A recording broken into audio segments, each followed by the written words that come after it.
Oke, shalom semuanya. Ini aku sambil share screen ya, biar bisa kelihatan.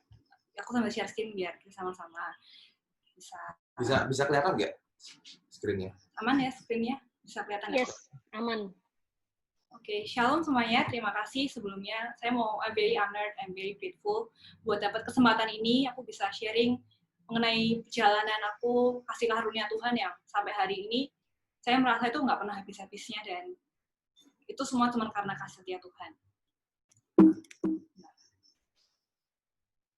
Seperti yang tadi Pak David cerita, udah bacain ayat, aku benar-benar berharap hari ini sharing aku tuh benar-benar nggak ada maksud, aku benar-benar sharing hari ini, aku benar-benar nggak pengen nyombongin, aku nggak mau pamer, karena aku tahu kalau hari ini, aku sampai ada masih hari ini itu semuanya karena hanya kemurahan kebaikan Tuhan. Dan seperti yang Pak David tadi udah sharing mengenai Ephesians 2 verse 7, yang dimana aku percaya dan aku berdoa buat teman-teman yang di rumah juga akan menjadi kesaksian yang hidup, yang dimana kita sama-sama akan menjadi display-nya Tuhan, menjadi terangnya garamnya Tuhan yang di bumi seperti di surga.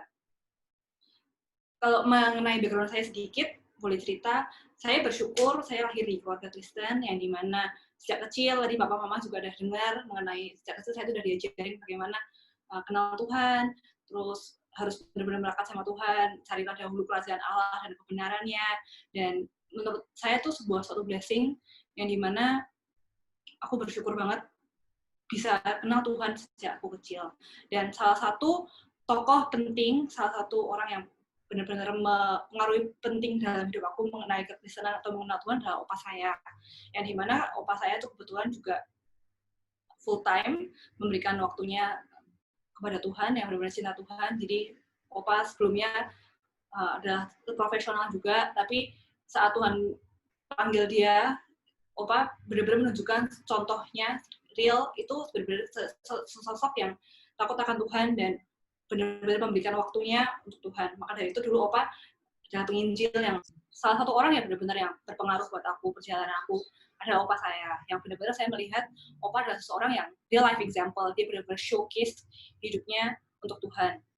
Opa dulu yang sebelumnya adalah seorang profesional, terus dia memberikan hidupnya sepenuh waktu untuk jadi penginjil. Dari saat itu aku benar-benar belajar untuk yang takut akan Tuhan. Dan satu keyakinan, mimpi, harapan, dan doa opa buat anak dan cucunya adalah anak-anaknya, cucu-cucunya akan menjadi berkat untuk banyak orang, dan itu dari kecil kita diajarkan untuk jadi berkat buat sekeliling kita. Saya nggak tahu apakah saya jadi berkat, cukup jadi berkat untuk sekeliling saya, tapi satu hal yang kerinduan saya, yang saya benar-benar pengen lakukan, saya akan terus tetap bisa jadi terang dan garam dimanapun saya berada. Dan saya menjadi Kristus dalam diri saya. Itu.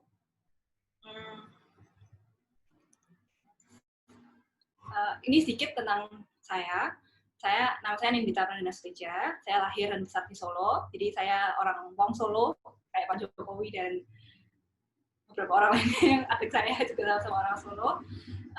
Tahun lalu, saya 2019, Januari saya pulang ke Indonesia setelah sekian lama mengembara, dan tahun lalu juga, puji Tuhan, saya dinobatkan jadi Miss Earth Air, juara 2 di kontes Miss Earth. Kalau banyak yang belum tahu kira-kira Miss Earth apa, banyak bertanya, Miss Earth itu adalah kontes kecantikan, beauty pageant, seperti Miss Universe, Miss World, dan waktu kecil pernah sih pikir kayak, kira-kira bisa nggak ya jadi Miss Earth waktu lihat nonton di TV.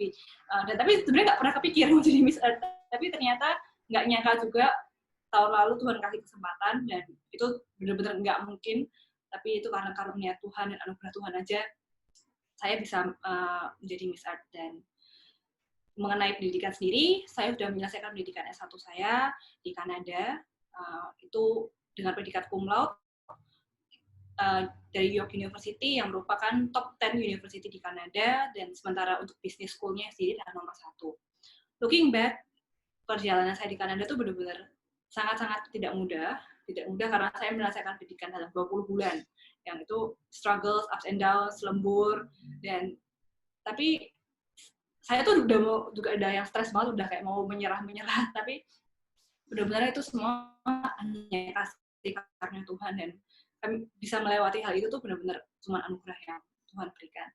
Dan saya juga sudah menyelesaikan pendidikan S2 di UK tahun 2018 Desember kemarin. Lalu setelah itu saya bersama dua teman saya, juga anak Tuhan, di mana kami mulai bisnis kami di drone dan IoT, yang kebetulan juga Tuhan memberikan kepercayaan buat kami menjadi representatif Asia Pasifik dan juga Indonesia di Microsoft Imaging Cup. Mengenai perjalanan saya, kalau boleh jujur, sampai hari ini saya nggak pernah berpikir dari kita kecil sampai hari ini saya nggak pernah berpikir how far I've come. Gitu. Aku nggak tahu kalau tadi Pak David bilang udah kenal saya dari SMP, kenal dari SD, itu benar-benar Pak David suka ngomong kayak kaget banget, nggak ada yang nyangka kita bisa kayak gini. Dan itu bukan karena kuat dan gagah kami, tapi itu cuma benar-benar karena kasih karunia Tuhan. Sorry banget kalau aku ngomong ini semua karena kasih karunia Tuhan, tapi karena itu benar-benar dan karena nggak ada yang tahu dan nggak ada yang nyangka gitu. Jadi kalau misalnya semua orang lihat semuanya wow, it's very good, it's very nice, nggak nyangka wah apakah udah pintar dari lahir ataukah apa, itu sama sekali enggak, dan itu cuman karena kalau semua orang lihat itu cuma mulus-mulus saja, tapi sebenarnya enggak. Mungkin udah pikir kayak kita pintar, kita apa, itu enggak, itu cuma benar-benar kasih karunia Tuhan. Jadi again, itu benar-benar itu. Kalau boleh looking back, saya meninggalkan Indonesia tahun 2011, yang dimana waktu itu kalau misalnya orang tua saya ditanya apakah mereka pernah berpikir punya anak-anak yang pergi ke luar negeri. Saya pernah tinggal di 5 negara, sampai hari ini pun aku masih amazed gitu. Mereka nggak ada yang tahu. Orang tua saya nggak pernah again saya untuk pergi ke luar negeri. Malah saya semenjak dari kecil mereka ajarkan saya untuk bermimpi. Terus kalau kita mau punya mimpi apa, kita berdoa ke Tuhan. Dan itu benar-benar hal yang mungkin nggak saya sadari, tapi it turns cara Tuhan buat saya mengenal Tuhan dan hidup dalam rencana Tuhan. Saya ingat banget perjalanan saya awal mulanya saya mau ke luar negeri. Itu ingat banget. Saya adalah kakak kan bertiga. Saya adalah orang pertama pengen banget ke luar negeri. Dari kelas 2 SMA, aku tuh udah pengen banget ke luar negeri. Yang dimana aku nggak bilang sama papa mama, tapi kan di SMA itu kan udah ada yang namanya education fair dan skala edu fair gitu ya. Jadi aku udah cari-cari tuh sekolah luar negeri yang dimana aku malah pengen dari kelas 3 SMA aku udah pergi. Jadi waktu itu aku ingat banget, saat teman-teman aku cari sekolah saya di UPH, di UAN, di BINUS, di Jakarta, Surabaya, di Petra, atau dimanapun, saya benar-benar waktu itu udah determine banget aku mau sekolah di luar negeri. Jadi aku lihat-lihatnya ke education engine yang luar negeri.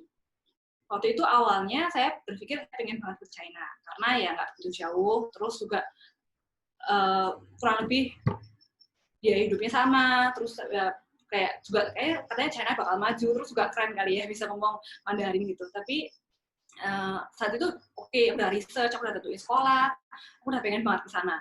Terus sampai aku udah ketemu agentnya, terus aku udah bilang pulang-pulang aku bilang ke papa mama aku mau pergi ke China. Terus saat itu aku udah kasih brosurnya ke papa mama, dan papa mama akan mau belajar lebih lanjut kan mengenai sekolahnya. Dan waktu itu karena nggak ada agent di Solo, jadi papa mama akan pergi ke Surabaya, yang dimana mereka ke Surabaya ngurusin kerjaan dan juga mengetahui lebih lanjut mengenai rencana belajar saya. Karena I was very excited about that gitu kan. Terus aku ingat banget itu pagi-pagi waktu papa mama pulang dari Surabaya, mungkin di jam 5 pagi, jam 4 pagi, pokoknya matahari belum ada. Papa pulang, tapi aku udah benar-benar excited pengen tahu ya kayak gimana aku bisa sekolahnya kapan gitu kan. Itu mau kelas 3. Tapi momen itu adalah cukup mengejutkan buat saya, yang dimana ternyata agentnya tidak menyarankan saya sekolah di China. Jadi waktu pagi itu aku juga sedih banget, yang dimana waktu itu agentnya bilang sama orang tua saya, oh sekolahnya itu nggak biasa aja gitu kan. Kenapa biasa aja? Bukannya aku mau sekolah ke sekolah yang jelek, tapi kan sekolah di China top school-nya pasti sekolah yang berbahasa Mandarin. Dan waktu itu sekolah yang saya tuju adalah sekolah yang berbahasa Inggris. Waktu itu dan malah agentnya menyarankan untuk saya sekolahnya di Kanada. Karena tidak sesuai rencana awal, orang tua saya ingat banget waktu pagi itu belum bisa memberikan keputusan apakah saya bisa keluar negeri atau enggak. yang dimana tuh benar-benar aku sedih banget dan aku ingat banget waktu itu aku yaudah aku masuk kamar terus aku nangis, aku berdoa sama Tuhan kayak Tuhan aku tuh pengen banget gitu loh sekolah ke Kanada gitu kan. Saya pengen sekolah luar negeri, kayak aku bilang Tuhan aku mau banget sekolah luar negeri gitu. Aku nggak tahu waktu itu, belum tahu kali ya kayak Kanada itu di mana, jadi kayak aku kayak kotor banget sama Tuhan. Pokoknya aku doa nangis pagi itu aku mau doa sama Tuhan aku mau sekolah luar negeri. Padahal aku nggak tahu tuh di Kanada di mana gitu. Tapi setelah kayak seminggu 2 minggu gitu kan aku menyadari meresapi ya udah gitu aku kayak tahu Kanada di mana, ternyata Kanada itu di atasnya Amerika dan sangat jauh, dan Kanada dinginnya 40 derajat dan minus 40 derajat sorry. Jadi ya udah aku belajar untuk let go my dreams. Aku benar-benar ingat banget aku sampai ngecek berkali-kali ke lab geografi peta Kanada itu di mana. Tapi kayak jadi benar-benar aku merasa itu udah kayak it's gone gitu. Tapi aku bersyukur di mana aku punya orang tua, aku punya mama yang benar-benar berjuang buat anak-anaknya, yang benar-benar cuma percaya sama Tuhan, mengandalkan Tuhan luar biasa, dan itu juga seperti Opa ya, kayak real life example. Yang dimana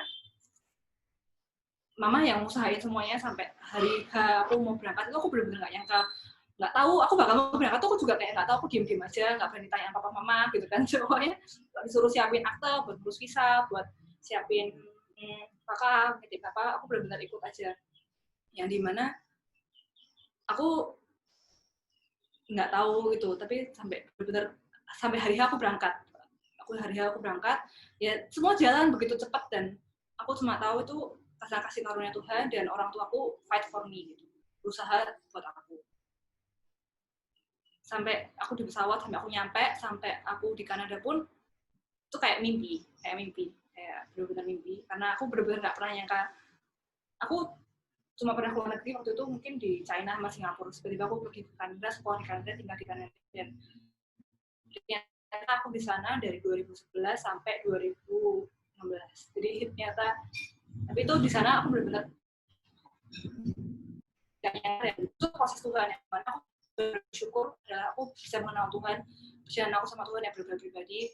Aku SMA, aku kuliah, aku mungkin nggak yang dengar suara Tuhan langsung apa gimana, tapi aku tahu itu penyertaan Tuhan yang ada dan Tuhan sendiri yang bersama-sama aku.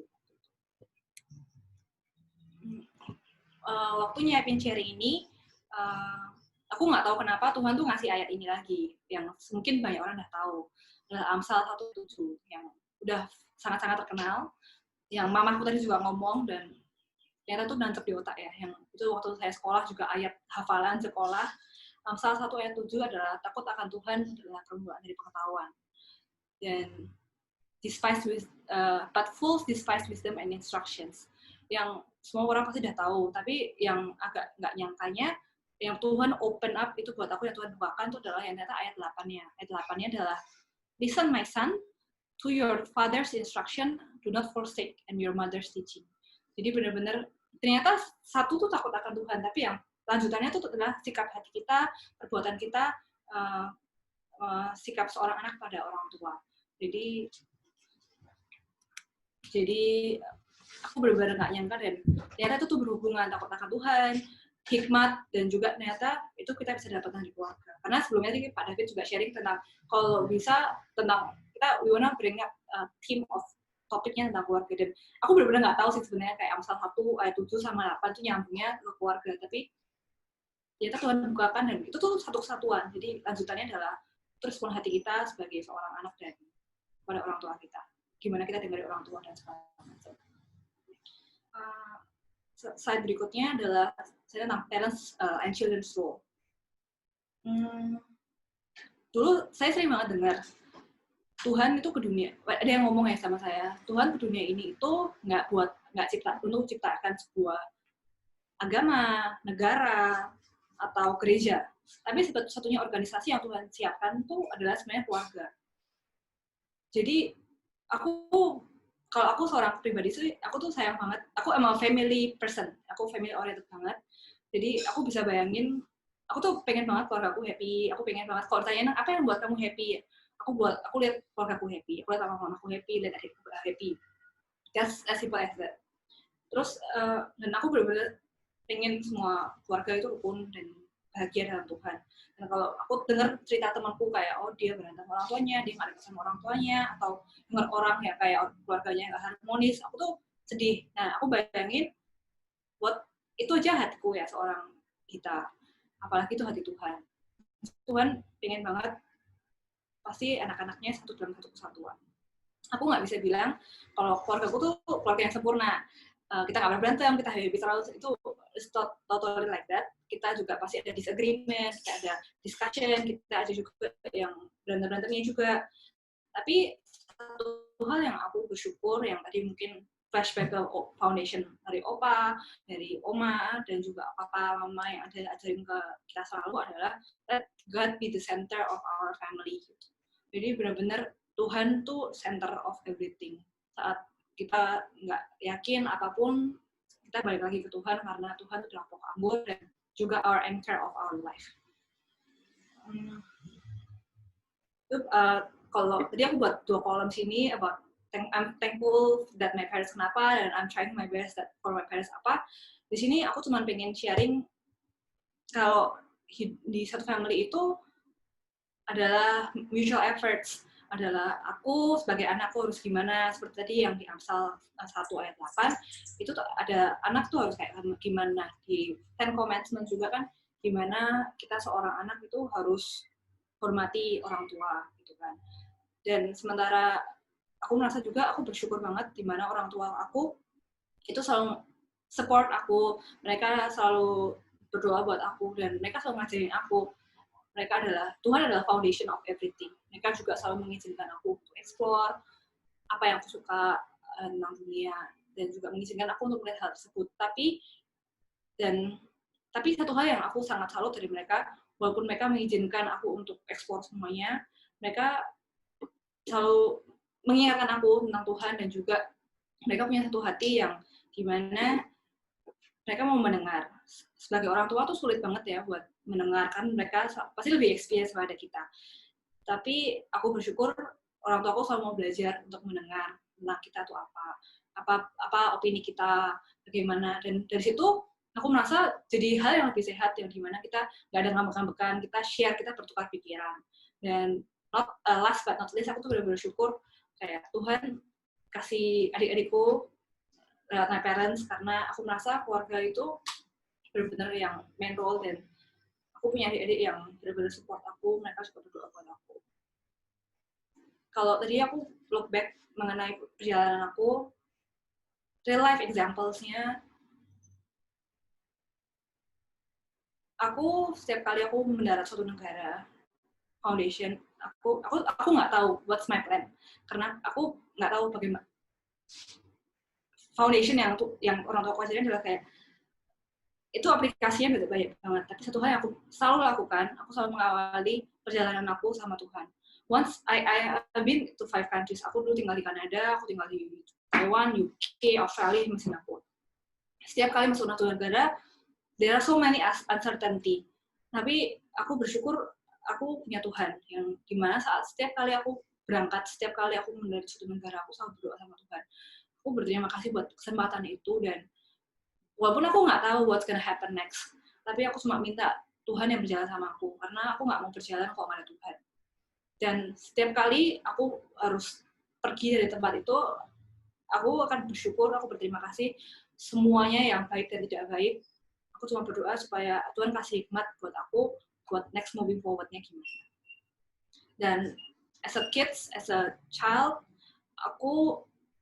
roh aku ke orang tua aku ada, jadi aku I list 4 hal yang aku pengen share buat teman-teman di rumah yang mungkin seumuran, yang dimana aku berharap bisa jadi berkat juga buat teman-teman di rumah. Satu adalah love and honor your parents. Sering banget kita sebagai anak-anak, kita pengen punya ini, punya itu, dan sering banget itu nggak sejalan dengan orang tua kan. Tapi satu hal yang kita sebagai anak kita harus tahu, please know the why gitu. Sometimes it's not about the how, tapi it's about the why. Walaupun kita berantem sama orang tua, please know that your parents love you gitu. Jadi no matter what, mereka tuh pasti punya maksud baik, dan kalau lagi sama-sama kepalanya nggak dingin, yaudah let's cool down, pray, and let's have a better conversation once we're ready gitu. Terus tadi waktu orang tuaku, aku pergi ke luar negeri adalah perjuangan orang tuaku, yang dimana mereka juga kerja, mereka juga memberikan waktunya semuanya buat aku dan adik-adikku, dan di sana please sebagai seorang anak kita berbakti sama orang tua dan kita selalu give our best dan jangan sampai kecewain mereka.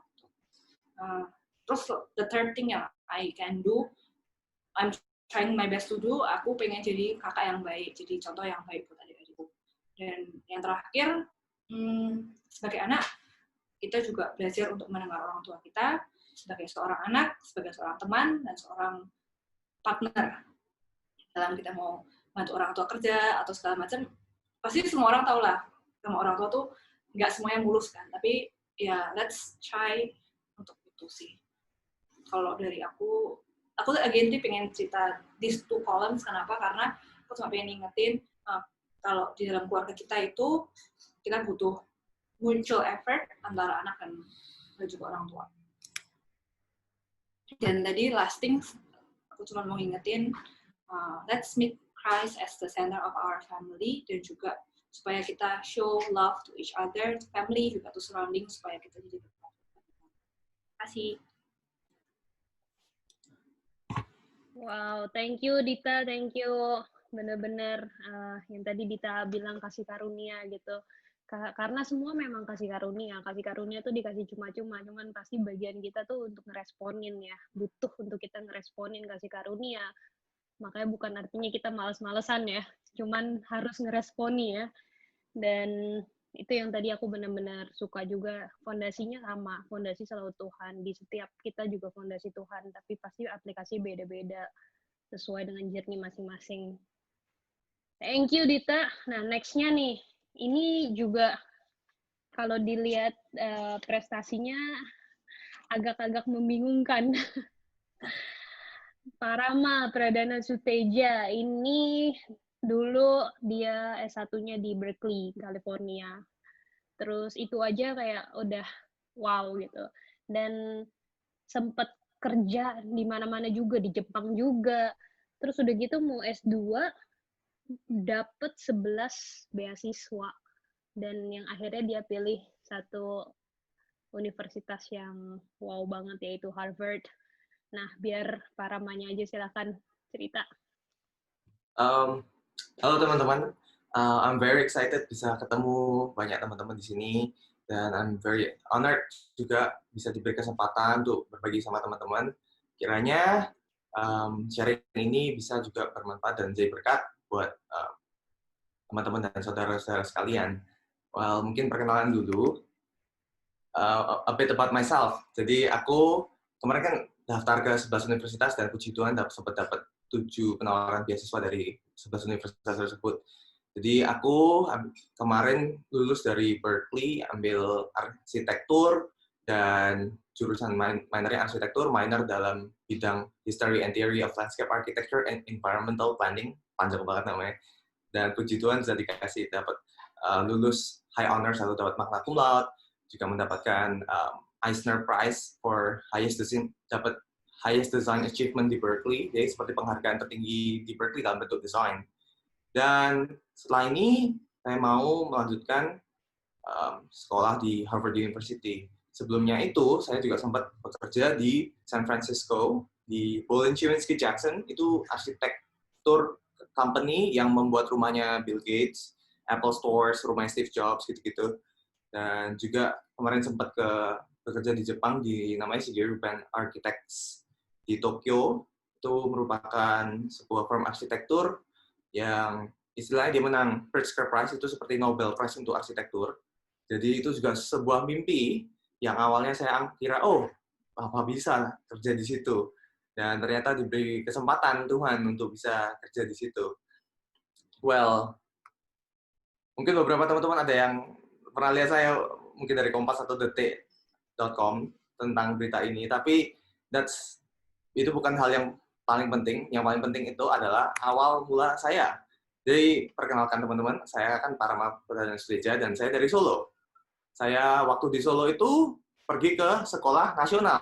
Jadi bukan sekolah internasional yang udah bahasa Inggris terus setiap hari dan mempersiapkan kita akan keluar negeri. Karena awalnya juga saya belum kepikiran mau sekolah di luar negeri gitu. Mungkin pernah kepikiran, tapi papi saya mungkin bilang, oh ya S2 aja gitu. Jadi sampai akhir-akhir SMA itu, pertengahan SMA saya masih mikir mungkin masih ke sekolah di dalam negeri aja gitu. Sampai suatu hari saya bertemu dengan kakak kelas saya yang juga berasal dari Solo dan bersekolah di Berkeley, dan itu mulai membuka pikiran saya, oh bisa ya ada kesempatan orang Solo masuk ke Berkeley. Singkat cerita, akhirnya saya berdoa supaya eventually bisa berangkat ke Amerika. Saya juga sempat berdoa sama Pak David nih, kayak minta doain untuk sekolah masuk ke Amerika ini. Dia perlu diingat teman-teman, saya dulu bahasa Inggris juga masih kacau. English was not my first language, jadi bukan bahasa saya sehari-hari.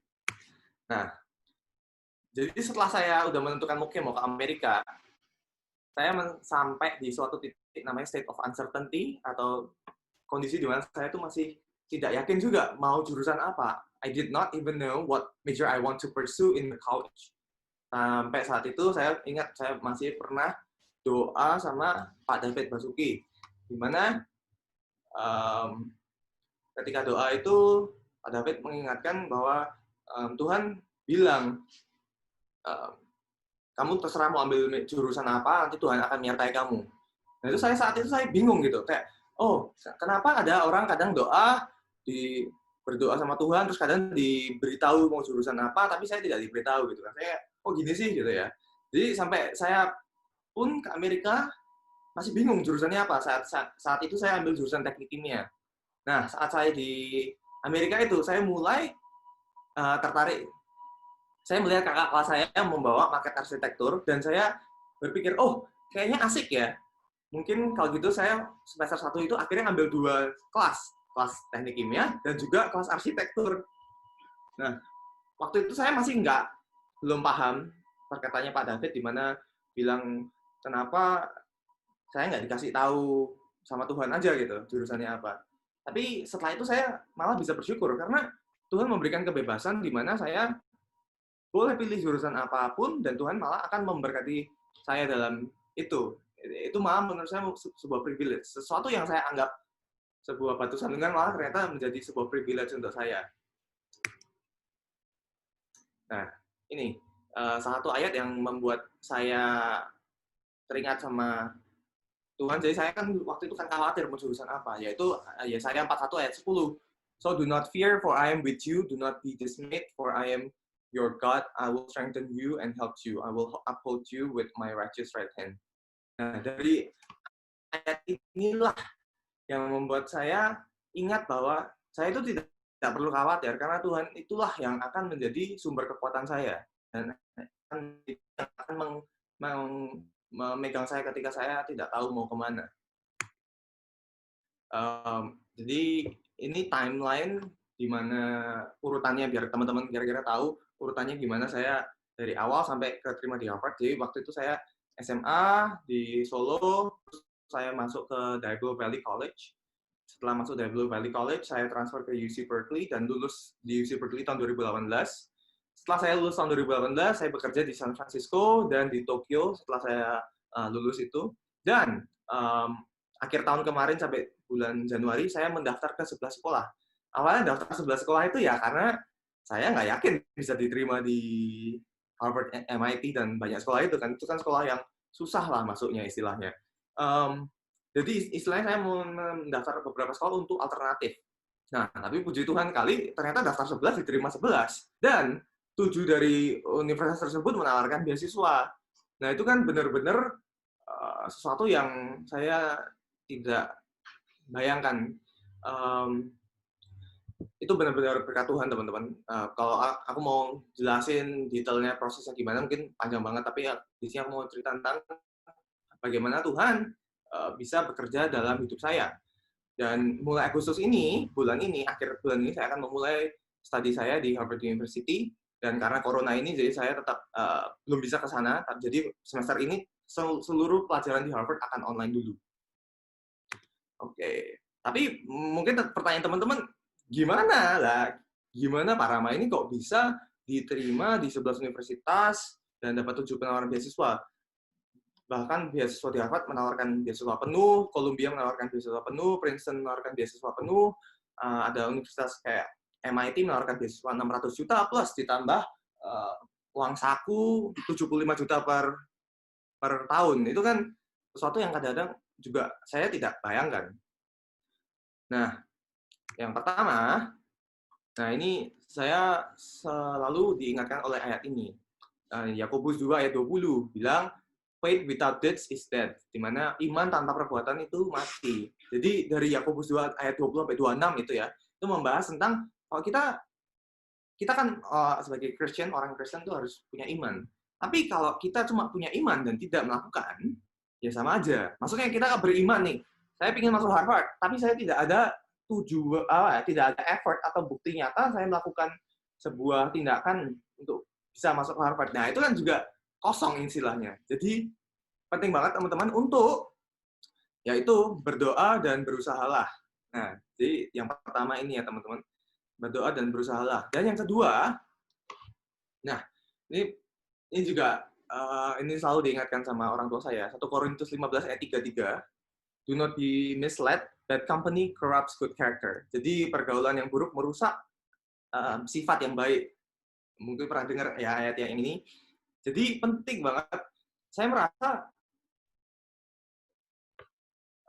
saya bisa sampai sini karena saya bertemu dengan mentor-mentor yang kebanyakan jujur aja malah dari gereja saya dulu. Jadi kakak-kakak gereja saya itulah yang dulu memberitahu saya, oh Parama, kamu ambil kelas ini. Oh Parama, kamu ambilnya sama guru ini. Oh Parama, kamu kalau mau masuk Berkeley, kamu harus urutannya ini.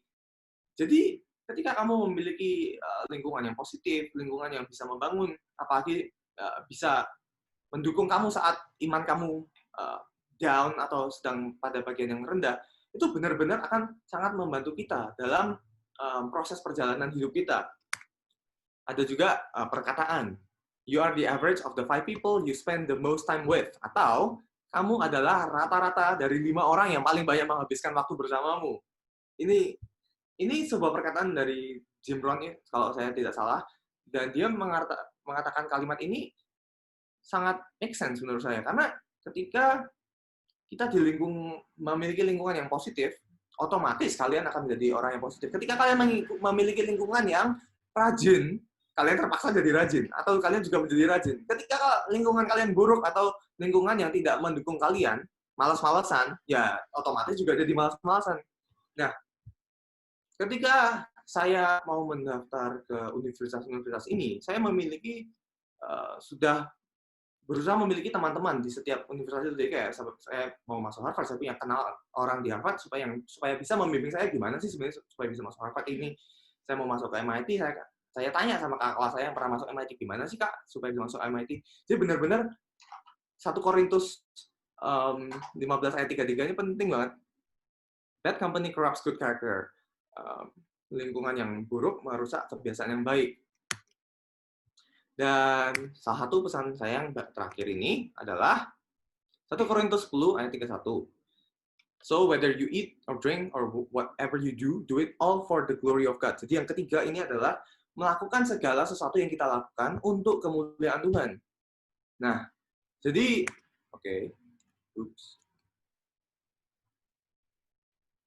Nah, jadi ada pertanyaan tuh kan. Saya tuh awalnya kadang-kadang orangnya tuh banyak pikiran, kayak, aduh gimana ya kalau nggak bisa sampai sini, oh aduh gimana ya kalau nggak bisa mencapai tujuan ini. Jadi itu menciptakan sebuah kegelisahan gitu teman-teman. Tapi ketika kita sadar, kita tuh tujuannya tuh untuk memuliakan Tuhan.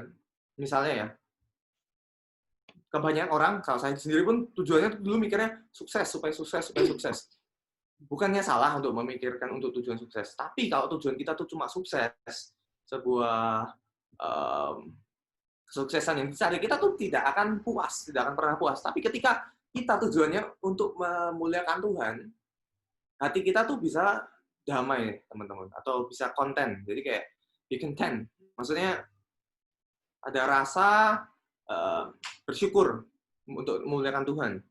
Dan apakah maksudnya jika kita tujuannya memuliakan Tuhan, kita jadi santai-santai? Oh ya enggak. Karena kita tujuannya untuk memuliakan Tuhan, kita melayani Raja, malah kita akan do our best. tapi kita tidak akan jadi gelisah gitu teman-teman. Nah, itulah yang menjadi salah satu topik yang kita bahas dari mami saya tadi bilang, cici saya tadi bilang, yaitu menjadi terang dan berkat untuk orang lain. Kayak you're the salt of the earth and you're the light of the world. Kalau garam sendiri ini bagian kiri, garam nih, if salt loses its savor, how can ya pokoknya gimana dia bisa menggarami dunia. Nah, jadi kita tuh tidak boleh kehilangan keasinannya kita istilahnya, yaitu maksudnya kita kalau menjadi terang ya kita jangan menjadi terang yang padam, tapi jadilah terang yang terang untuk menerangi orang-orang lain. Nah, jadi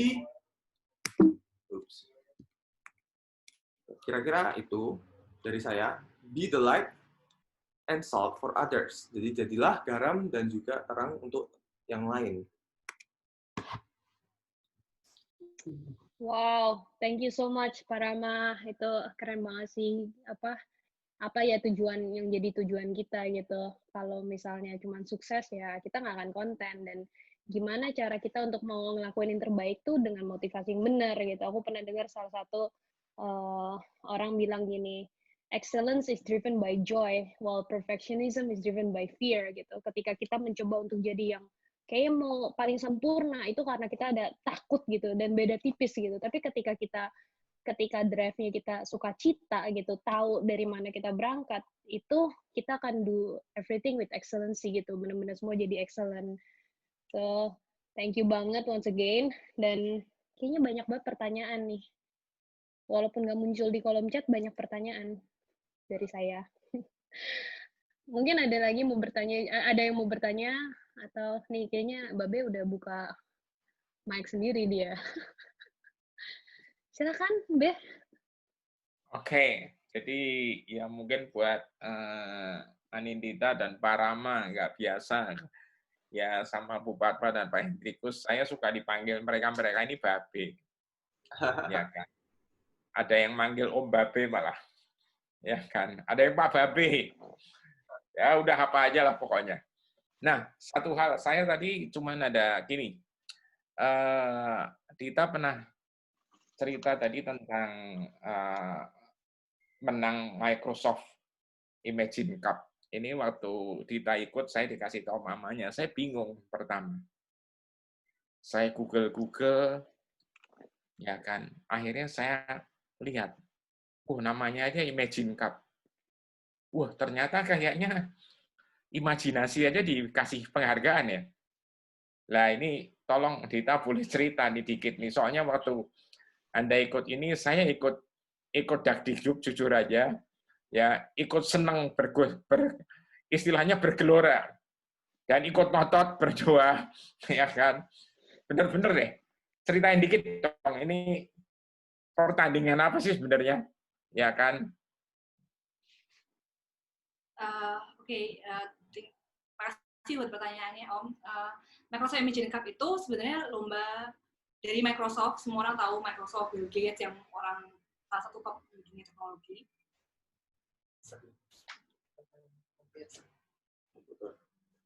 Zaman sekarang tuh banyak banget yang modelnya startup, ya kan, yang banyak teknologi, terobosan apa yang paling baru gitu kan. Tapi Microsoft itu udah konsisten melakukan hal ini udah puluhan tahun, yang dimana salah satu lomba teknologi yang bergengsi, salah satunya yang paling top adalah Microsoft Imagine Cup. Yang kebetulan saya punya CTO, dia juga excellent banget, dia anak Tuhan, yang dia S1 langsung lompat S3, itu benar-benar genius tuh, karena kasih anugerah Tuhan juga. Dan dia pengen gitu, dia benar-benar excellent banget, yang gimana dia juga S3, dia baru S1 aja udah publish jurnal. Jadi dia punya mimpi untuk salah satu creating a technology, yang dimana teknologi itu dia pengen showcase itu buat kemuliaan Tuhan juga di salah satu perlombaan yang paling luar biasa. Dan sebenarnya kita nggak pernah nyangka itu bakal nyampe ke Microsoft Imagine Cup, dan itu kita menang di Indonesia. Yang ingat banget waktu itu kita di UK, Hilton itu baru nyampe ke Indonesia adalah H-1 atau H-2 sebelum dia lomba. Hilton adalah CTO saya tadi dari perusahaan kami, yang dimana itu kita dipilih, ada 39.000 orang aplikan yang mendaftar ke perlombaan itu, lalu dia pilih dari Indonesia, dari satu negara, lalu mereka nanti akan dipilih pilih ke regionalnya, misalnya di Eropa atau di Asia. Makanya tadi saya mewakili Asia Pasifik, karena dari berapa ratus ribu orang yang dari Indonesia mendaftar ke Indonesia, lalu kita menang satu orang itu dipilih untuk mewakili ke Asia Pasifik. Di Asia Pasifik dari 15 kontestan dari terbaik dari semua negara, dari Korea, dari Jepang, dari Malaysia, Singapura, semuanya itu ada, terus dipilih untuk mewakili ke Amerika. Waktu itu kami menunjukkan teknologi drone dan agriculture yang kami juga masih berusaha, kami doakan untuk jadi bisa terang dan buat Indonesia dan dunia. Wow. Dita, itu aku mau nanya deh, itu berarti kan tadi CTO itu apa shift technical ya? Ya. Jadi sebenarnya idenya dari si orang lain kan ya? Kamu business side ya? Ya, itu bertiga, tim partner tiga. Nah, kalau kayak gitu tuh kan itu kan something new gitu. Kamu gimana caranya kayak tahu nih dan mau support gitu as a team gitu, supporting the other person's dream gitu. Kadang kan kita susah gitu, kadang kita pengennya maunya my dream gitu, tapi kan ini kayak wah ini gimana bisa, how can you trust that person gitu kalau I'm here to support that person's dream gitu, aku di sini untuk support mimpi orang itu gitu, gimana? Sebenarnya aku tuh nggak nyangka, waktu itu kan aku benar-benar orang bisnis, dan waktu itu kita start ini as simple as waktu kita ikut lomba. Waktu itu mereka kan punya di technical side, tapi mereka ada kebutuhan buat bisnis, dan mereka mencari emang seseorang yang bisa berkolaborasi, yang saling melengkapi untuk maju bersama gitu kan. Tapi at the beginning kita nggak ada nyangka ini bakal jadi suatu perusahaan, kita bakal moving forward dan selanjutnya. At the beginning, okay, let's do it. Kita cuma mau sebagai ya kita join as a competition, kita lomba, kita ikut lomba beberapa kan itu, dan kita juga puji Tuhan berkati dan kita moving terus dari situ. Dan gimana saya bisa moving, bisa mau support this dream? Yang pertama saya cari Tuhan sih waktu itu. Saya masih berdoa banget waktu itu. What should I do? Karena satu ini benar-benar topik yang bukan keahlian saya, yang dimana saya sebelumnya tuh kerja di multinasional bagian ekspor impor kayak gitu. Dan sekarang Tuhan bawa ke drone, dan itu saya benar-benar waktu itu masih belum banyak pengalaman, cuma tahu dari online berita dan segala macam, tapi Tuhan buka open doors gitu kan, dan saya waktu itu berdoa sih, saya cari tahu kehendak Tuhan ini tuh apakah ini cuman is it just a season of my life, ataukah itu Tuhan, ini rencana Tuhan gitu kan. Jadi Kak Mama bilang kayak kehendak Tuhan, dan saya berdoa bergumul tuh kayak 6 bulan ada itu untuk saya berdoa bergumul dan ada seleksi alam juga, kita juga nggak bertiga, pertama kita juga berempat, tapi itu saat kita juga minta tanda Tuhan tunjukin next step-nya apa. Pertama saya dapat jawaban dari Tuhan kalau ini saat ini Tuhan mau pakai Behind the Roots ini for you gitu. Tuhan kayak ngomong cukup jelas buat saya setelah 6 bulan bergumul sama Tuhan, aku merasa Tuhan menjawab ini, aku harus lanjutin, dan aku cuma mau taat sama Tuhan gitu kan. Aku nggak seperti yang aku lakukan seperti biasa, aku nggak tahu what's ahead, aku nggak tahu, tapi saat Tuhan udah ngomong itu, oke Tuhan, aku mau gitu kan. Tuhan, ini dari Engkau, dan aku cuma mau ikut selama Engkau bersamaku, I'm going gitu. Dan yang pertama, yang kedua, my team, I know my team, aku juga mempelajari mereka, aku juga, dan itu terbukti oleh waktu. Kita udah kenal satu sama lain dari tahun 2018 sampai sekarang, dan itu lewat hujan, badai, dan segala macam. Kami bersyukur ada disagreement juga pasti, tapi tetap kita bisa belajar satu sama lain, dan aku bersyukurnya juga di perusahaanku kita selalu mengandalkan Tuhan juga, dan put God as our center of the company sih. Jadi apapun yang kita lakukan kita juga sama Tuhan. Jadi satu hal yang mungkin jadi keyakinan aku juga dari situ sih. Tapi yang pertama, kenapa aku bisa yakin banget? Karena aku jawaban dari Tuhan. Wow, thank you. Nah, ini ngelanjutin yang tadi Pak Rama bilang nih, faith without deeds is dead, gitu. Iman tanpa perbuatan tuh mati. Nah, biasanya nih problemnya anak-anak muda tuh suka banyak nanya gitu, kayak, bener nggak nih imanku tuh atau mimpiku ke sini nih bener nggak nih? Satu, gimana cara tahu kayak oh iya bener tujuannya mau ke situ.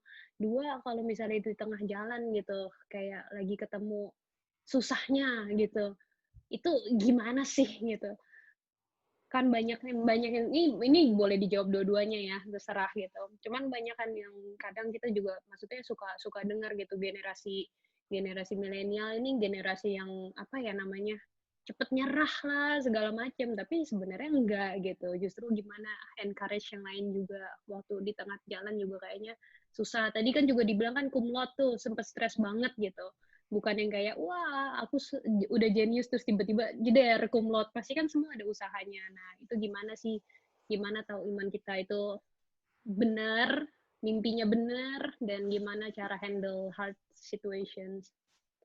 Ya, mungkin aku coba ya. Kalau aku merasa seperti aku tadi bilang kan, iman tanpa perbuatan tuh mati. Jadi kalau kita udah berdoa tapi tidak ada action sama sekali, pasti kosong. Nah, apakah seorang misalnya Pak Rama ini tidak pernah menyerah? Apakah Pak Rama ini tidak pernah malas? Itu juga pertanyaan yang teman-teman kadang tanya gitu. Diterima di 11 ini pasti rajin banget. Ya sama aja, sebenarnya saya juga manusia. Jadi malas tuh juga pernah, patah semangat pasti pernah. Tapi pertanyaannya adalah seberapa lama kita itu mau jadi malas? Seberapa lama kita ini mau jadi patah semangat? Nah, itulah yang bisa kita kontrol sebagai tanda kutip manusia. Nah, kalau saya sendiri itu misalnya mau belajar terus malas, saya ingat tujuan awal saya yaitu ingin masuk Harvard. Nah, apakah dengan saya menjadi malas ini, nilai saya akan menjadi bagus? Kan tentu saja tidak kan. Kalau Anda belajar dan malas kan tidak bagus nilainya. Nah, kalau nilainya tidak bagus, apakah ini akan membuat saya masuk ke Harvard? Ya, tentu saja juga tidak. Nah, kalau gitu apa yang harus saya lakukan? Ya, tentu saja belajar menjadi rajin dan action gitu. Nah, ini yang mau saya tekankan. Jadi, kita ini selain berdoa, kita juga harus action, teman-teman. Karena kalau nggak action, ya nggak akan terjadi. Perjalanan 1000 langkah tidak akan tercapai kalau kita tidak pernah melakukan langkah pertama. Dan yang saya gunakan itu biasanya selalu mengingat kira-kira tujuan akhirnya apa, dan itulah menjadi motivasi saya untuk melakukan langkah awal saya. Kira-kira begitu. Pernah takut nggak salah langkah?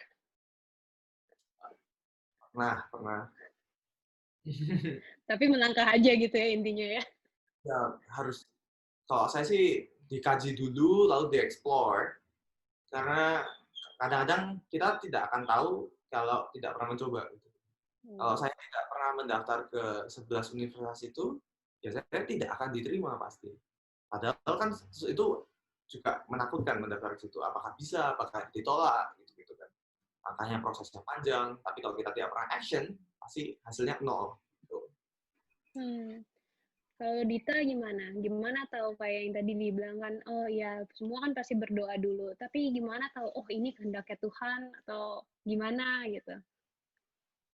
Dulu aku tuh there's a period of time yang aku benar-benar merasa kalau mau melakukan sesuatu, enggak sih, aku selalu merasa kalau mau melakukan sesuatu harus berdoa kepada Tuhan. Yang dimana aku dulu berpikir semuanya harus seperti audible, aku harus tanya berita, aku harus tanya kayak gitulah. Tapi until one point aku menyadari bahwa aku tuh harus jalan sendiri sama Tuhan. Waktu aku juga ternyata sering banget kita doa dan belum tentu dijawab atau kita mungkin nggak mendengar gitu ya. Tapi aku merasa Tuhan tuh selalu kasih hikmat. Pasti takut nggak? Pasti takut. Apakah akan berhasil atau enggak, kita nggak ada yang tahu. Tapi satu hal yang aku percaya dan aku yakini bahwa Tuhan itu selalu bersama kita gitu. Jadi mau ups, mau downs, rencana Dia tuh Roma 8 ayat 28. Selama kamu mengasihi Tuhan, mengutamakan Tuhan, rencana Dia tuh pasti yang terbaik buat kita. Yang takut akan Tuhan. Berarti gitu. Ya, yang gimana? Aku percaya rencana Tuhan tuh indah buat kita. Dulu aku takut banget kalau aku tuh orangnya mungkin perfeksionis. Ya tadi mungkin karena fear ya.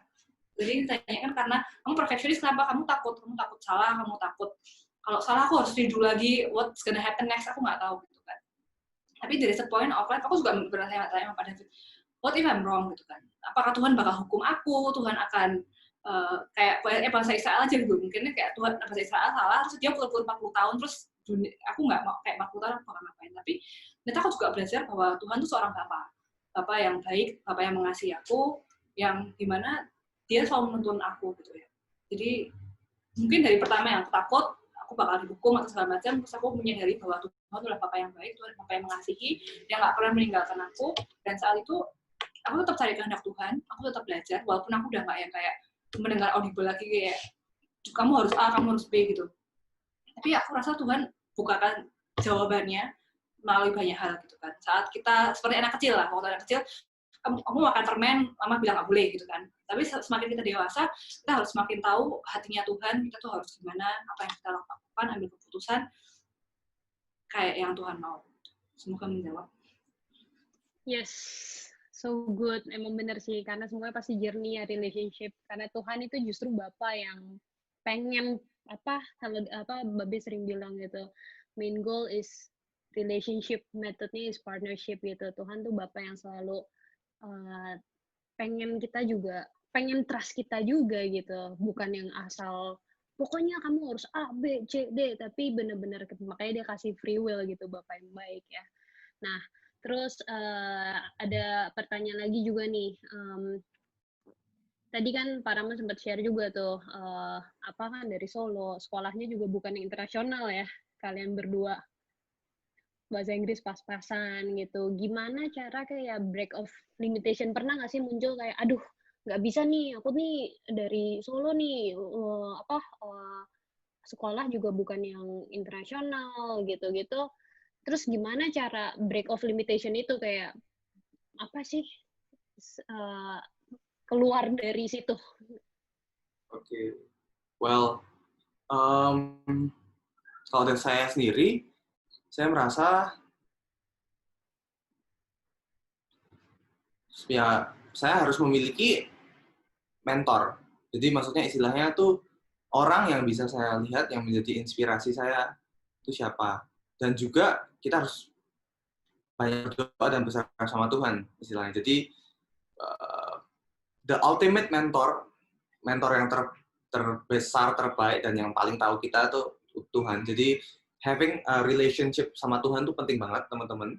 Dan juga di dunia ini kita juga harus punya mentor yang istilahnya mentor duniawi yang tahu bisa membimbing kita. Jadi maksudnya ketika saya awalnya tidak kebayang untuk sekolah di Berkeley dari Solo gitu, saya melihat ada kakak kelas saya yang bisa juga ya kakak kelas saya ini dari Solo sekolahnya sama masuk ke Berkeley. Nah itu jadi awal inspirasi saya. Bagaimana saya bisa seperti kakak kelas saya ini dan juga bagaimana saya bisa lebih dari kakak kelas saya ini. Bagaimana Tuhan bisa membimbing saya sampai ke titik itu. Jadi penting banget untuk teman-teman dan saudara-saudara sekalian memiliki relationship mentor baik di dunia ini dan juga sama Tuhan.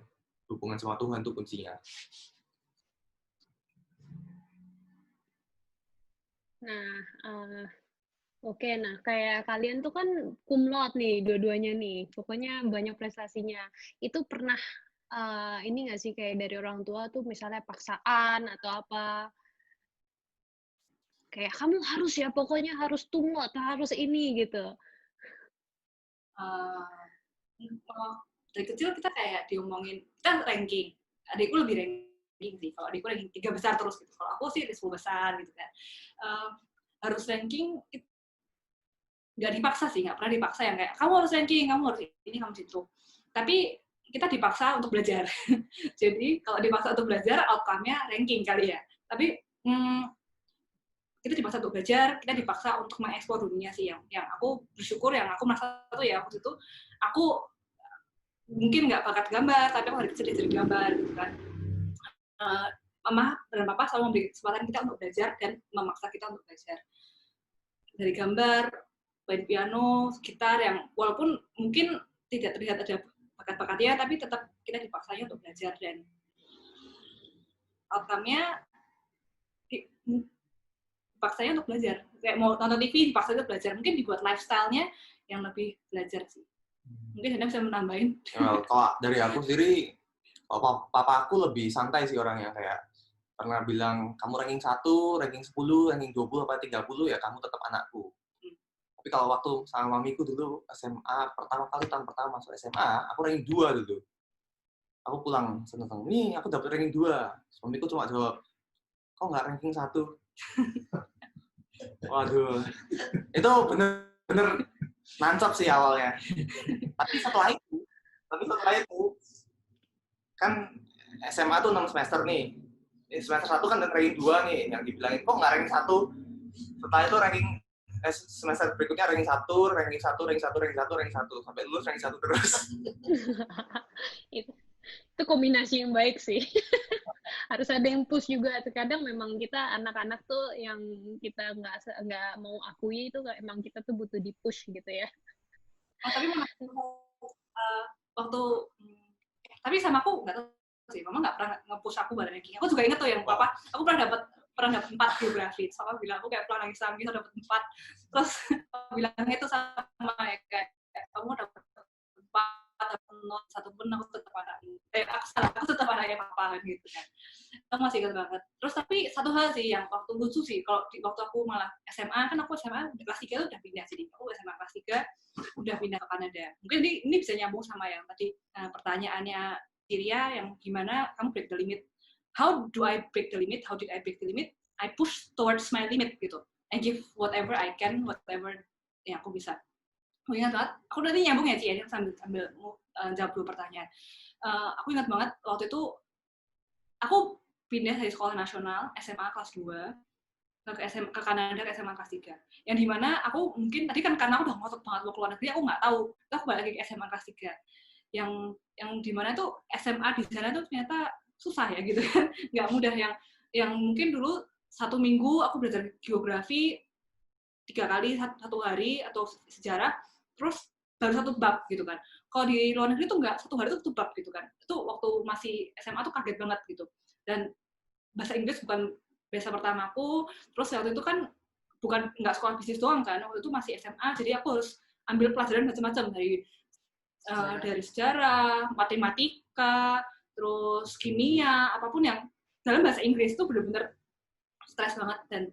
Tapi what I did, aku benar-benar push my limit gitu. Aku udah sampai sini, orang tua udah kasih kepercayaan, aku nggak boleh kecewain. Aku ingat banget, aku tiap pagi ada bus sekolah, dari asrama ke sekolah ada 10 bus sekolah. Dan aku adalah orang pertama yang masuk ke bus sekolah, aku nomor 1, duduk nomor depan, supaya aku bisa nyampe sekolah duluan, makan pagi duluan, terus aku bisa ke tutor. Jadi itu ada tutor kayak ngelesin, karena kita nggak bisa les kan di luar negeri, mahal banget. Jadi waktu itu ada, bersyukurnya di sekolah ada tutor. Jadi aku ada tutor yang bagus, aku cari tahu, aku cobain semua tutor, sampai tutornya udah hafal sama aku bener-bener lakuin what the best I can gitu kan. Aku kayak tutornya datang setengah 7, jam 8 sorry, tutornya jam 8 atau jam 9, aku udah berdiri di situ dari jam 7. Jadi aku nunggu di pintu gitu, 1,5 jam, kadang winter tuh dingin gitu kan. Ya udah gitu kan, that's how you break the limit gitu.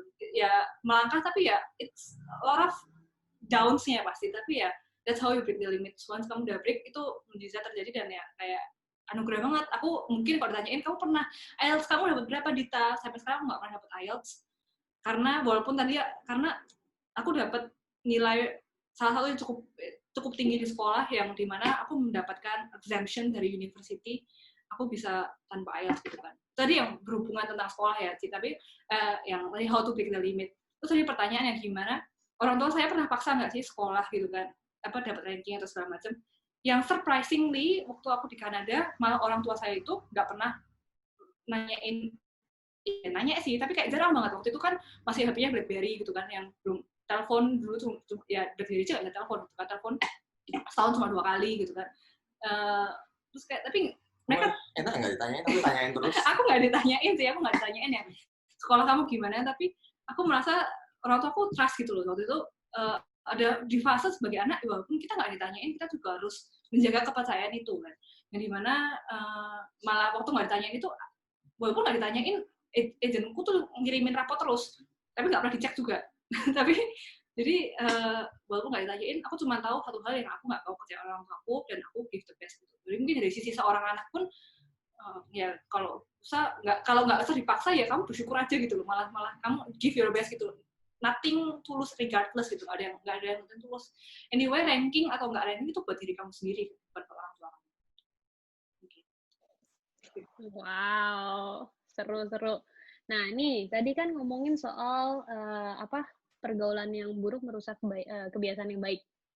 Biasanya nih ya, orang anak-anak tuh yang dari SMA yang pengen merantau itu karena pengen freedom, pengen kebebasan, kan nggak dijagain nih, nggak ketahuan. Nah, gimana nih, ada yang nanya nih, selama tinggal di luar negeri bisa tetap on fire gitu sama Tuhan, terus memangnya nggak ada gitu godaan untuk ngikutin kesenangan dunia, atau misalnya selain kesenangan dunia, kalian tuh for fun tuh kalian ngelakuin apa, kan nggak mungkin dong belajar terus gitu. Nah, kan di luar kan nggak ada yang ngawasin juga nih.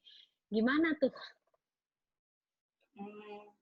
Nah, itu mungkin malah saya. Maksudnya kayak saya dulu, saya kenapa mau pergi ke luar negeri karena freedom gitu. Ya, freedomnya bukan yang mau ngapain gitu juga sih. Lebih yang kayak, kan di Solo dulu kan, kayak mau cuma 1 atau 2 gitu kan. Terus kayak mau apa, jalan-jalan. Terus ya nggak ada kegiatan, nggak mau. Terus disuruh les lagi gitu kan. Jadi daripada kelas 3 saya menderita mau uan, jadi saya pengen freedom. Jadi mau kuliah di luar negeri gitu kan, belajar. Dan aku merasa juga lihat teman-teman yang waktu itu sekolah di luar negeri kayaknya enak ya gitu kan. Tapi gimana bisa menjaga, dan itu aku sih karena aku ingat orang tua ya. Satu-satu aku ingat orang tua sih.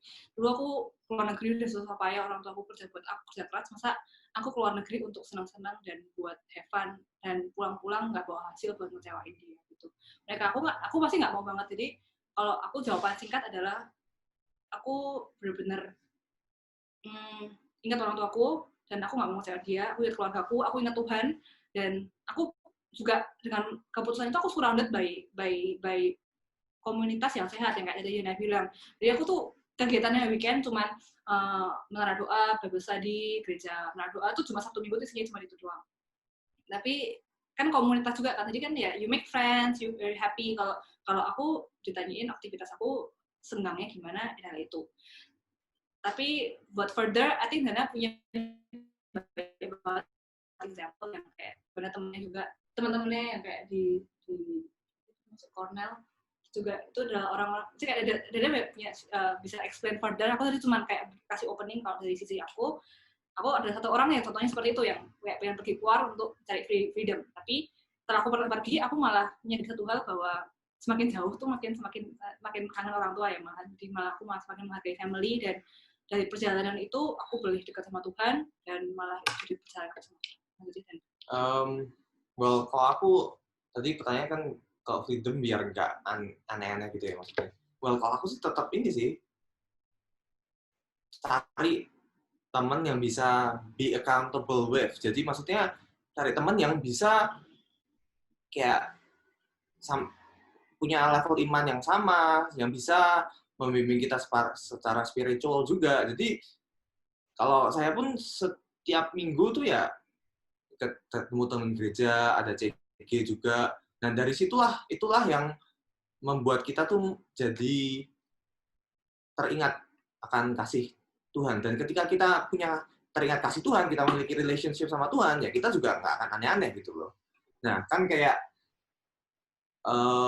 terus kalau tadi ada pertanyaannya ngapain aja kalau gitu, ya kita juga anak college kan, anak universitas, dan di situ kita kalau 1 minggu ya santai-santai, maksudnya pergi ke San Francisco jalan-jalan, itu kan juga kita pergi tamasya, piknik, itu juga kita sering lakukan gitu loh. Jadi banyak hal yang bisa kita lakukan gitu untuk freedom secara sehat, maksudnya pergi masak, terus pergi ke tempat taman bermain atau apa, kita museum, itu sekarang aku suka museum, kita do those stuff at our weekends. Jadi mesti belajar sih kalau aku.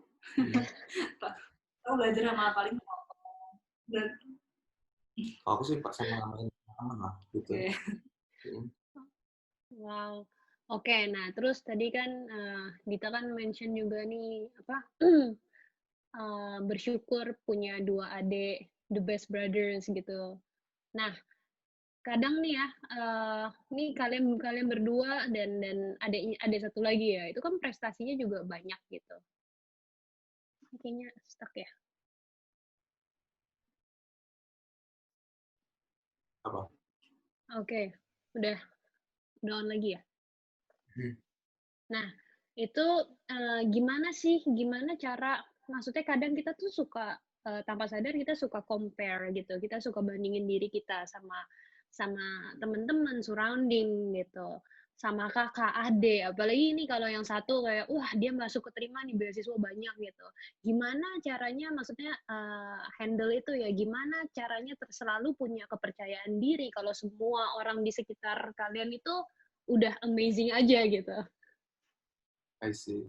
Well, ini juga sekalian mungkin ada menjawabnya, ada pertanyaan, ada yang orang tanya, how to always have confidence when you are surrounded by amazing people. Itu mungkin juga nyambung sekalian sama pertanyaan Kak Ria. Dan aku merasa sebetulnya confidence ketika kita di sekeliling oleh orang yang positif, itu ada dua reaksi ya. Kita tuh mau bisa jadi patah semangat atau minder karena orang lain hebat, tapi kayaknya aku kurang hebat nih. Atau kita mau menjadi orang kedua, di mana kita tuh lihat, wah ini hebat sekali ya, aku juga mau seperti dia. Gimana ya caranya? Oke, aku mau berjuang supaya bisa seperti dia. Jadi suatu motivasi. Jadi itu kembali lagi ke diri kita sendiri, apakah kita mau menjadikan sebuah prestasi orang itu sebagai inspirasi, atau menjadi batu sandungan. Jadi begitu kalau aku kembali lagi ke diri sendiri. Kalau tadi jawab pertanyaan Karya yang saudara ya, mungkin tadi malah nyambung tuh yang tadi. Kan aku bilang kalau waktu SD itu adik-adikku, 2 adik aku tuh selalu juara 3 besar, kalau aku 10 besar. Komer apa enggak, aku nggak ingat sih. Tapi mungkin kita terintimidasi juga ya jadi anak kayak, wah adikku juara 3. Oke, juara 1, aku juaranya 6, 8, 10 gitu kan. It happens terus loh, maksudnya kayak mungkin waktu S1 tadi kan aku ngotot banget S1, tapi balik lagi ke Dana, jadi kayak apakah itu kamu jadi inspirasi atau batu sandungan. Yang waktu SD sampai SMP sih aku biasa aja gitu kan, jadiin ya biasa aja, aku tutup telinga aja gitu kan. Tapi waktu aku begitu SMA semakin dewasa, aku menjadikan itu sebagai inspirasi. Intinya aku jadiin satu paralel gitu kan, kelas 1 sombong aja. Waktu SMA jadi aku yang satu terus sampai juga paralel. Dan tapi terus lanjutnya sih lebih yang waktu kayak SMA kuliah sih. Waktu kuliah tadi kan aku bener-bener mungkin waktu itu nerd banget sih. Aku bener-bener suka banget belajar, yang dimana tadi aku kan soalnya kuliah 20 bulan itu capek banget. Aku sekolah sampai hari Sabtu, aku pulang jam 10 malam gitu kan. Jadi itu bener-bener aku no life kecuali belajar. Tapi aku lihat adikku, lihat Dana waktu itu, lihat Dana, dia tuh bener-bener yang ikutnya ikut lomba, terus dia dikirim sekolahnya kemana gitu kan, selalu ada aja gitu kan. Nah waktu terus aku bersyukurnya dia tuh malah jadi seseorang yang mengingatkan aku gitu, kamu join ini aja, kamu ini aja. Makanya tadi aku bersyukur aku punya supportive brothers itu yang mereka ngingetin aku. Tadi mungkin Dana juga sempat mention, mungkin itu nggak harus sebagai sibling, what if aku anak tunggal gitu kan, punya komunitas yang banyak terus segala macam. Dan makanya aku S2 itu bisa ikut Imagine Cup, terus sebenarnya terinspirasi dari Dana gitu kan. Karena Dana S1 dia ikut lomba, dipanggil sekolahnya, aku merasa aku S2 aku nggak boleh kayak dulu lagi nih, aku juga harus ekspor dunia luar, aku mau ikut lomba, aku mau belajar lebih lagi, mau sosial, mau ketemu teman baru gitu Pak, jangan cuma yang kayak cuma dulu belajar aja. Akhirnya aku explore the world, dan aku juga ternyata ya itu tadi, ternyata aku juga bisa berprestasi loh, as long as you push the limit gitu kan. Gitu sih. Jadi semua orang punya kesempatan yang sama. Iya. Kalau teman-teman juga bisa push yourself dan juga berserah sama Tuhan, memiliki relationship sama Tuhan, itu paling penting. Wow, thank you. Benar-benar menginspirasi sih, kayak aku ngelihat gimana kalian juga benar-benar selalu melibatkan Tuhan dan orang tua gitu, karena orang tua yang dipercayain Tuhan gitu kan. Nah, ini ada yang nanya nih, apakah tetap bisa dapetin edukasi di luar negeri meskipun nggak begitu kaya secara finansial ya? Nah, apakah bersekolah di luar negeri itu terbatas hanya untuk orang yang mampu membiayai? Oke. Ahlinya Dana tahu. Ya sering banget tanyain itu. Jadi ya kadang-kadang aku juga ngasih seminar edukasi teman-teman. Jadi ya, ini salah satu materi yang sering aku sampaikan. Nah, jadi kalau soal luar negeri itu banyak. Ada, kalau yang aku tahu ada 4 macam. Jadi ada merit-based scholarship, financial need-based scholarship, ini yang dari Amerika ini biasanya mereka offer 2 itu. Jadi yang financial need-based ini adalah beasiswa berdasarkan kebutuhan finansial. Jadi kalau di Harvard sendiri misalnya uang di bank orang tua kalian di bawah 65.000, kalian bisa berkesempatan mendapatkan financial need-based scholarship. Atau jika uang di bank orang tua kalian di bawahmu 900 juta, bisa berkesempatan mendapatkan financial need-based ini. Nah, kalau option kedua ini, merit-based scholarship, ini yang saya dapat dari Harvard, itu berdasarkan prestasi sebelumnya. Jadi, istilahnya Harvard, MIT, Columbia, mereka itu kalau melihat murid yang potensial, mereka ini mau rebutan sama murid ini. Mereka ingin rebutan dapat murid ini, dan untuk rebutan ini, mereka menawarkan beasiswa yang sebanyak-banyaknya gitu istilahnya. Makanya Harvard nawarin beasiswa penuh ke saya, Columbia nawarin beasiswa penuh ke saya, Princeton juga, MIT ngasih 600 juta plus 70 juta per tahun. Nah, itu karena mereka ingin rebutan supaya saya masuk ke tempat mereka. Nah, ini teman-teman bisa dapatkan juga. Jadi, ini kuncinya kalau mau dapat yang merit-based scholarship, ya kalian harus memiliki pengalaman yang kira-kira berbeda supaya orang universitas itu tertarik untuk memilih kalian. Jadi, misalnya kalian ini misalnya jago fotografi, kalian ikut lomba fotografi, menang, dan kalian memiliki karakter spesial fotografi yang orang-orang lain tidak memiliki, dan kalian bisa meyakinkan bahwa universitas itu akan tertarik ke kalian. Nah, kalian bisa mendapatkan merit-based scholarship. Oke, jadi ada 2 macam ya, tadi financial need-based, merit-based scholarship, atau beasiswa berdasarkan kekayaan, dan yang ketiga ini, pemerintah Indonesia menawarkan beasiswa LPDP, yaitu beasiswa dari pemerintah Indonesia, dan itu optionnya banyak sekali. Ada beasiswa umum, beasiswa perguruan tinggi peringkat utama dunia. Nah, jadi kalau ada teman-teman yang tanya, sebaiknya daftar universitas dulu atau daftar beasiswa? Ada yang bilang, oh daftar beasiswa dulu lah, nanti kalau nggak dapat beasiswa kan nggak bisa berangkat. Nah, kalau saya malah pikirnya kebalik, daftar sekolah dulu, karena ketika kalian kalau udah diterima, kalian bisa mendapatkan kesempatan beasiswa itu lebih tinggi. Atau kalian mendaftar sekolah sekaligus beasiswa secara bersamaan, sehingga ketika pengumumannya muncul, kalian juga bisa dapat beasiswa. Nah, ketika kalian misalnya daftar beasiswa dulu, kalian tuh punya chance untuk kalau misalnya daftar beasiswa dulu kan kalian bisa dapat atau enggak. Nah, misalnya kalian dapat, kalian bisa berangkat atau enggak. Tapi kalau kalian tidak dapat beasiswa, kalian pasti kan tidak mungkin berangkat gitu. Jadi, kalau aku sih daftar sekolah aja dulu gitu. Yang keempat nih ada beasiswa dari perusahaan swasta. Jadi ada teman saya pernah dapat beasiswa dari salah satu perusahaan swasta di Indonesia, di mana ya banyak kan, misalnya ada perusahaan Jarum juga memberikan beasiswa teman-teman. Nah, jadi itu istilahnya tuh nggak ada alasan untuk tidak berusaha mencari beasiswa, karena tadi aku udah mention ada 4 macam kan. Jadi kayak financial need based dari sekolahnya, merit based scholarship, dan juga beasiswa LPDP, dan beasiswa dari perusahaan swasta. Dan beasiswa perusahaan swasta tuh banyak sekali gitu. Jadi semua berhak mendapatkan kesempatan yang sama. Yes, setuju. Balik lagi karena Tuhan juga Bapa yang baik. Mungkin kalau dari aku sendiri pun, karena dulu aku bukan yang dapat beasiswa, tapi aku dapat kesempatan gitu sekolah di luar negeri, justru di keadaan papa yang kayaknya nggak mungkin gitu kalau secara manusia. Cuman kayak yang apa sih yang aku alamin juga, Tuhan punya banyak cara gitu. Kita berusaha, Tuhan punya banyak cara, tapi balik lagi memang itu sih, harus ada alignment juga dengan orang tua gitu. Jangan kita anak-anak juga kayak, pokoknya nggak mau tahu ya, pokoknya harus itu. Nah, sebagai anak ya, itu balik lagi tadi yang Dita selalu bilang, semua kasih karunia gitu, tapi bagian kita juga untuk do our best.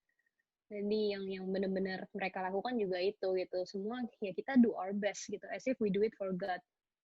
Jadi thank you banget untuk Dita sama Pak Rama. Thank you untuk waktunya, sangat amat menginspirasi. Sekarang saya kembalikan lagi ke Babe.